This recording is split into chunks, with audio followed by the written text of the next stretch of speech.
Good morning, y'all. I've been sitting here going through 3 separate official forecast products that dropped from the Weather Prediction Center and the Storm Prediction Center in the past 24 hours. And I want to do something this morning that I do not always do in these updates. I want to explain the architecture. I want to start with the big picture atmospheric structure that is driving everything the country is experiencing right now and will experience for at least the next 7 to 10 days. And I want to make sure you understand it not just as a list of hazards, heat here, flooding there, severe storms over here, but as a single, coherent, interconnected weather machine that is producing all of those hazards simultaneously because of one specific, large-scale atmospheric feature that has gotten its hooks into the country's weather pattern in a way that is not going to let go easily or quickly. Because I think when you understand the architecture, you understand why this is not just a storm. It is not just a heat wave. It is a pattern. And it is a pattern that has already produced a confirmed derecho in the Midwest, and that the Weather Prediction Center is explicitly calling hazardous for an expanded portion of the country through the middle of next week. Let me start with the machine itself, because everything flows from it. The upper-level ridge of high pressure that has been the dominant atmospheric feature over the southern and central United States for most of this summer has not weakened. It has not broken down into a more active, progressive pattern the way summer ridges sometimes do when they run their course. Instead, it is rebuilt, reorganized, and, as of the WPC's extended forecast discussion published at 2:38 this afternoon, begun expanding westward across the southern tier of the lower 48, in a way that is going to bring a prolonged period of hazardous heat to the south-central United States and the southeast that extends through the middle of next week. An expansive upper ridge, building west, hazardous heat prolonged. Those are the WPC's own words, and I want you all to hear them for what they are. Not a forecast of another hot day. A forecast of a sustained atmospheric configuration that is going to maintain dangerous conditions across a large portion of the country for the better part of the next 10 days. Now here's the part of the architecture that most weather coverage leaves out, because most weather coverage focuses on one hazard at a time. The ridge that is producing the hazardous heat in the south is simultaneously producing the severe weather and flooding in the north and east. These are not 2 separate stories. They are 2 expressions of the same machine. Here is why. A blocked upper-level ridge, one that sits in place rather than progressing eastward with the normal atmospheric flow, creates a persistent temperature contrast between the hot, capped air mass underneath it and the cooler, more active air on its northern and eastern flanks. That temperature contrast is the energy source for the storm systems that ride along the ridge's periphery. The steeper the contrast, the more energy those storm systems have to work with.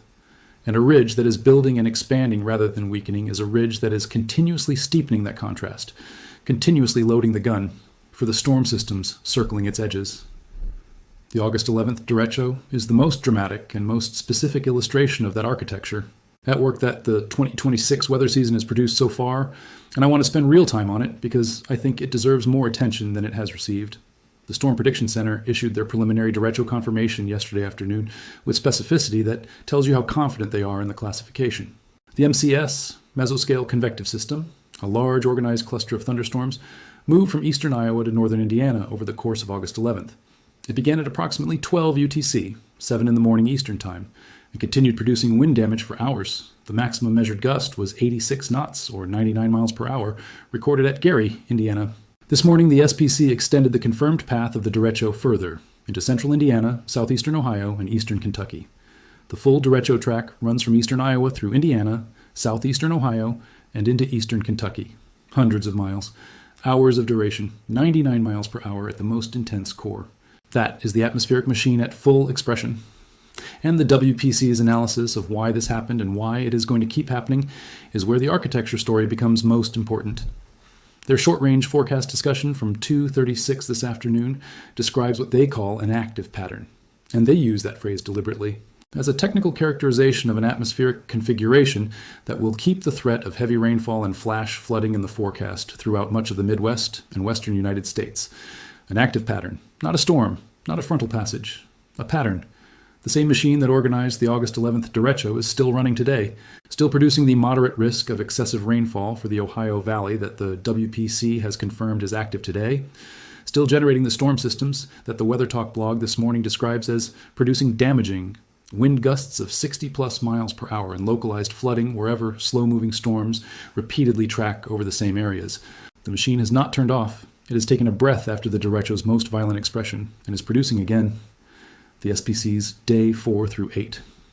Convective outlook from Tuesday morning adds the forward-looking piece that makes the active pattern characterization most important for the next several days.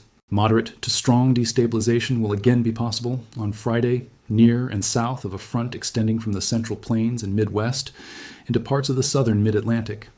On Friday, 3 days from now, the same frontal interaction between the heat ridge to the south and the cooler air to the north that produced the August 11th derecho is going to produce another round of significant severe weather potential by the end of this week. The machine does not produce one event and then rest. It produces events in succession as long as the atmospheric architecture that drives it remains in place, and the WPC's extended discussion, the forecast through the middle of next week, makes clear that the architecture is not changing soon. Let me give you the specific numbers that the WPC is hanging on this week's heat for the communities in the south central and southeastern United States, because the numbers are the most concrete and most actionable piece of information for the people living in those areas. Forecast highs in the upper 90s to low 100s. High humidity producing heat indices of 105 to 115 degrees. Some potential record-tying and record-breaking temperatures. Many areas forecast to see their hottest temperatures so far this year or even in the past few years. The WPC is saying explicitly that this week could produce the highest temperatures of 2026 or even of the recent several-year period in portions of the affected corridor. The News Channel 5 Nashville team is already seeing this in their local data. Heat advisories active for Tennessee and Kentucky with feels-like temperatures of 105 to 110 degrees, and meteorologists explicitly noting that it will get even hotter through the weekend with potential for extreme heat warnings to be extended and expanded. 105 to 115 heat index values are not abstract numbers. Let me translate them into the physiological reality that they represent for human beings who are not in air conditioning. At a heat index of 105, the NWS classifies the conditions as dangerous. Heat cramps and heat exhaustion are likely with prolonged exposure, and heat stroke is possible. At 115, the classification moves to extremely dangerous. Heat stroke is likely with continued exposure. Between 105 and 115 is the range the WPC is advertising for the South Central Plains and the Southeast through this week and into next, not one afternoon. A prolonged period through the middle of next week, under a ridge that is building and expanding, not weakening. The people who are going to be most severely affected by this sustained heat event are the people who are already heat-stressed from weeks of above normal temperatures, whose bodies have not had adequate overnight recovery because the overnight lows in the south, central United States have been refusing to drop to levels that allow physiological reset, and who lack access to reliable air conditioning. Those people are not a small population. They are the elderly and older housing stock, the outdoor workers who cannot choose to stay inside, the families and communities where power outages from storm events have disrupted cooling infrastructure. And the machine that is maintaining this heat is getting stronger, not weaker. Now let me connect the heat story and the storm story one more time, because I think the connection is the most important thing I can communicate to y'all this morning. The communities in the south central and southeastern United States are dealing with a heat crisis. The communities in the Ohio Valley, the Great Lakes, and the Midwest are dealing with a flooding and severe weather crisis. The frontal boundary between those two weather regimes, the line where the hot, humid capped air to the south meets the cooler, more active air to the north, is where the most violent weather is occurring. The August 11th derecho formed along that boundary, and the next round of severe weather potential, advertised for Friday, will form along a version of that boundary. And the severity of the weather at that boundary is proportional to the contrast between the two air masses. On either side of it, a contrast that gets steeper the longer the ridge builds and the hotter the southern tier becomes. The heat is not just a heat problem. It is the fuel for the severe weather. The two stories are one story. The Weather Talk blog's August 12th analysis, one of the clearest local level distillations of what this pattern is producing on the ground in communities across the Midwest, describe the situation with the honest specificity that I try to bring to every update I do on this channel. Heat index values near or above 105 degrees through the weekend. Localized flooding risk where heavy storms repeatedly track over the same areas. Damaging winds that cannot be ruled out in excess of 60 miles per hour. A brief cool down possibly arriving Tuesday or Wednesday of next week. That Tuesday-Wednesday cooling is the only near-term break the pattern is offering, and even that brief break is not guaranteed. And after the brief break, the WPC's extended discussion is advertising the ridge rebuilding and expanding through the middle of next week. The pattern catches its breath and resumes. Let me close with the action guidance because the architecture explanation only matters insofar as it empowers people to protect themselves and the people they love.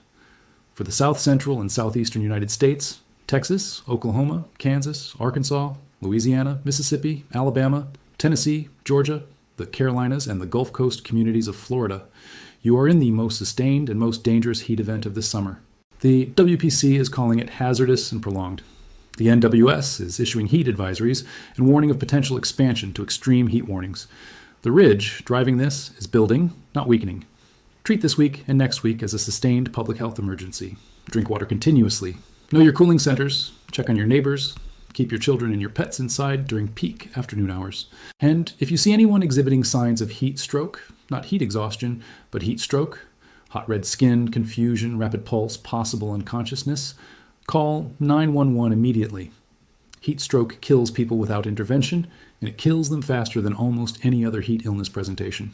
For the Ohio Valley, the Great Lakes, and the Midwest corridor from the Central Plains through the Mid-Atlantic, the active flooding pattern and the active severe weather threat are your immediate concerns. Know your flood-prone roads. Monitor flash flood watches and warnings from your local NWS office. Watch radar carefully during the afternoon and evening hours today and through the end of the week. And be specifically alert on Friday when the SPC is advertising renewed severe weather potential along the frontal boundary. If you are in a mobile home or a manufactured structure, have a shelter plan that gets you into a sturdier structure when severe thunderstorm or tornado watches are issued for your area. Set up y'all call before you go to sleep tonight. The derecho that the SPC confirmed in the Midwest yesterday, 99-mile-per-hour gusts, hundreds of miles of damage path, is the kind of event that arrives before sunrise, before most people are awake, before most people have seen the overnight mesoscale discussion that told experienced forecasters it was coming. A direct phone call to your number when a warning covers your exact location is the protection that gets you out of bed and to safety when nothing else will. $14.95 for a full year. The link is in the description. Share this video with everyone you know in the heat corridor and the storm corridor. The architecture of this weather pattern is not complicated once you understand it. The ridge in the south produces the heat. The heat produces the contrast with the north. The contrast fuels the severe weather at the boundary. The machine runs as long as the ridge runs. And the ridge is running through the middle of next week at minimum. One pattern, one country, multiple expressions, all of them real, all of them demanding your attention right now. I love y'all. Stay safe out there.